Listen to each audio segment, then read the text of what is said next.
สบายดีพี่น้องมัดสุขุสุคนเด้อจ้ามื้อนี้อ้นกะมาเก็บผักติ้วกระเป๋าเต้พี่น้องสิไปใส่แกงเฮ็ดเด้อพี่น้องเด้อแล้วก็มาจอบเบิ่งเฮ็ดเลยพี่น้องบางทีเฮ็ดออกเนาะพี่น้องเนาะเก็บผักติ้วหลายๆพี่น้องเลยเฮ็ดอ้นซื้อมาแต่ตลาดเลยพี่น้องสิแกงใส่นะพี่น้องเนาะเก็บผักติ้ว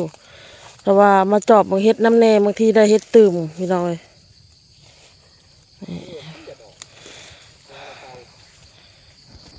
ได้หลายเติบพี่น้องโอเคแล้วพี่น้องเนาะสับนี่กับพ่อแล้วพี่น้องใส่ลายมันกระสมมาเลาะบงเฮ็ดน้ำกันพี่น้องมันนี่บาซิมีหรือสีบ่มีพี่น้องเลยเพราะว่าคันบ่ได้เขาก็ได้ใส่อยู่แล้วเฮ็ดอ้นซื้อน่าจะเป็นเฮ็ดสำเร็จรูปนะพี่น้องเลยสวัสดีพี่น้องทาสีแล้วล่ะค่ะมาเก็บผักติ้วพี่น้องมาจอบบงเฮ็ดน้ำพร้อมแกงเฮ็ดกินแมลงลงไปบึงเฮ็ดปะลงไปหน้าพญาพงไปเลาะบงเฮ็ดเพาะพี่น้องป้าพี่น้องบาเตทาสีแล้วปะมันนี่อ้นก็มาจอบเบิ่งเฮ็ดเพาะพี่น้องก็บ่คิดว่าสิได้นะพี่น้องเนาะสิเจอพี่น้องแต่สุดท้ายก็เจอนะพี่น้องเนาะนี่เฮ็ดเพาะพี่น้อง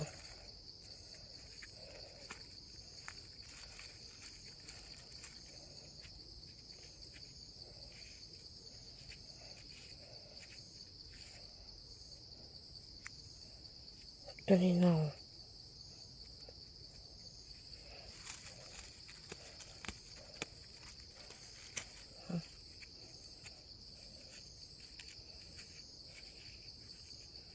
เฮ็ดเพาะพี่น้อย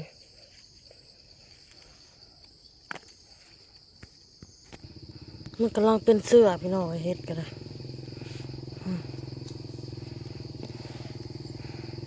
กำลังเกิดน้อยเสื้อเฮ็ดเพาะด้วยพี่น้องด้วยนี่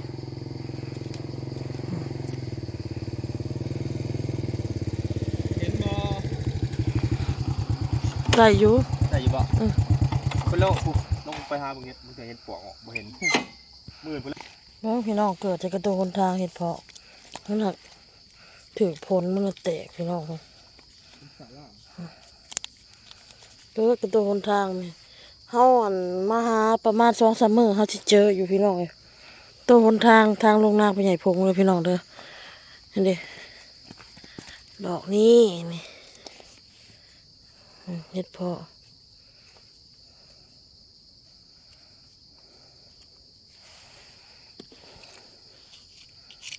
พี่น้อง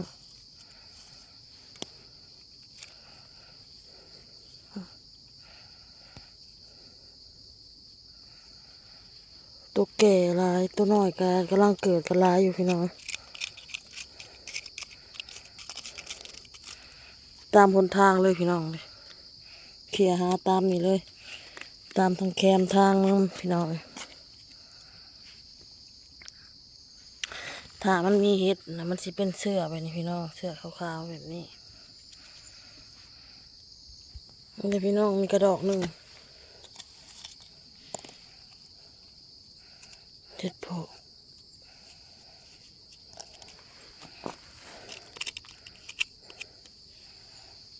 จิ้มเอาพี่น้องมาเตะหัวมัวแล้วพี่น้องหน้ากล่องนะ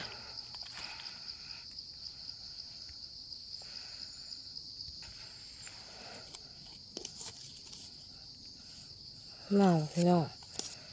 คนตกใส่แล้วก็เน่ากำลังเป็นพี่น้องเห็ดเพาะเลยเสื้อเห็ดเพาะด้วยพี่น้องเลย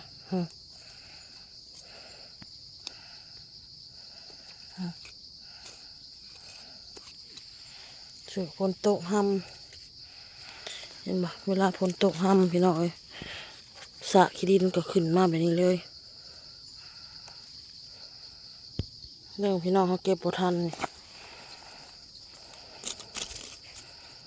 เก็บบ่ทันเน่าพี่น้องเนาะ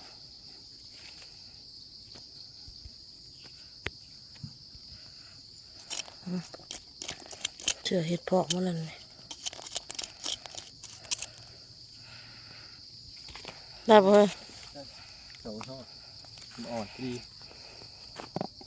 ดูมากินแห้งแห้ง อืม แห้งอะไรให้กินตัวนี้เฮ็ดเปาะยังคนสระเด้คนบ่สระนี่ บ่เต้จะเพิ่นเห็นยังพี่น้อง นี่ตาบอดี้บ่ได้แล้วนี่นี่แม่นแล้วนี่1หน่วยนี่อ่อนแล้วนี่ตัวนี้มันใจว่าอ่อนโลดนี่เห็นบ่ อืม นี่หน่วยนี้ ไผมาบัดนี้ หมู่กันบ่แม่นนี่2หน่วย อันนี้เฮ้ย คนอยู่เท่านี้ดิเด้อ่อนแน่นอน นี่เฮ้ยนี่อ่ะนี่พี่น้อง ตาดีจังได้เด้นี่ตาบ่ดีบ่ได้เด้นี่พี่น้องขาว น้ำพ้นตกเสาะมันแล้วได้พี่น้องนี่ ๆแม่นบ่ เกิดในหนทาง แม่นเนาะตัวนี้นี่พี่น้อง นี่พี่น้องเลาะดีๆยังเห็นพี่น้องเอ้ยน้อยพี่น้องเลยฝนตกสายหำกับเปียกหมัดเกิดตามหนทางพี่น้องเลย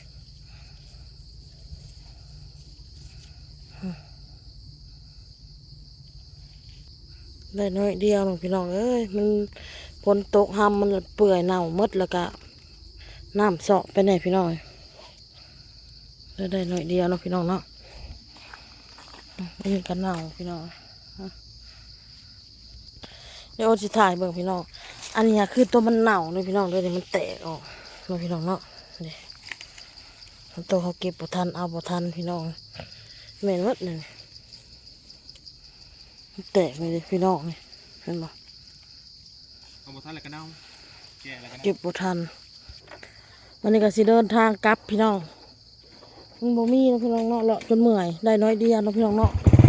มันเน่าหมดพี่น้องมันเน่ามันเปื่อยเฮาบ่ได้มาเจาะเบิ่งเนาะไอ้เจ้เนาะ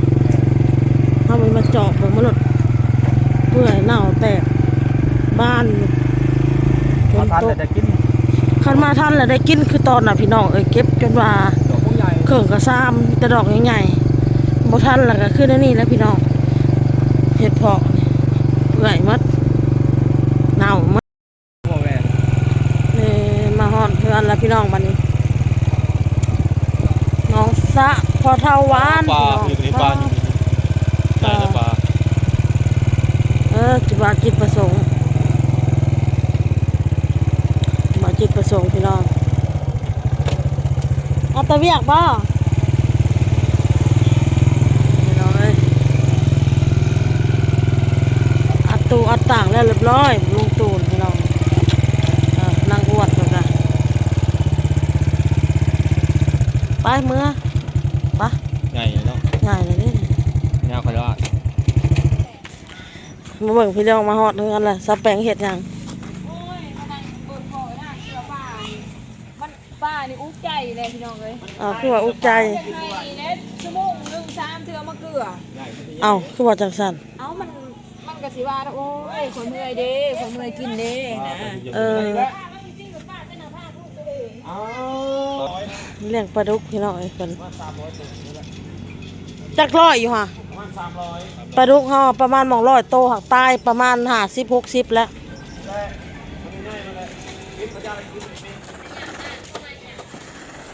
ป้าบันเฮากับเมื่อห่อเฮาหาเห็ดกินพี่น้องคลิปนี้ก็สิได้ลาไปก่อนเด้อพี่น้องเด้อคลิปนี้ก็สิเห็ดกินแรงเด้อพี่น้องเด้อลาไปก่อนพี่น้องสบายดีพี่น้อง จะฟังใจ